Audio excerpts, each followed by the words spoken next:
এই আমি শুনলাম ওই নওশাদকে নিয়ে আরো কিছু বিজেপি তৃণমূল সিপিএম ডিবেট হচ্ছিল। এই সজল ঘোষ নাকি আছে, সজল ঘোষ কথা বলতে করে, কথা ঠিক বলতে পারে না।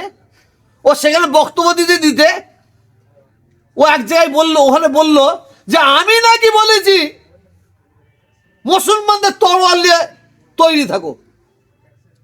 আমি নাকি বলছি যে মুসলমান তোমরা তরোয়াল নিয়ে তৈরি থাকো। এ সজল, সত্যিকারে তুই মায়ের যদি দুধ খাস, তোর বাপ যদি সত্যিকার তোকে জন্ম দিয়ে থাকে, কোন জায়গায় বলেছিস? প্রমাণ দে। যে প্রমাণ দিতে পারিস 10 লক্ষ টাকা তোকে দেবো। এইভাবে হিন্দু মুসলমান মধ্যে দাঙ্গা লাগাবার কথাবার্তা, এইভাবে দাঙ্গা লাগানো। সজল ঘোষকে আমি উদ্দেশ্য করে বলছি, এইভাবে হিন্দুদের উত্তপ্ত করা যাবে না।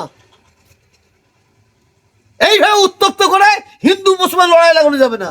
আমি কোনো জায়গায় বলিনি, এক জায়গাতে বলিনি।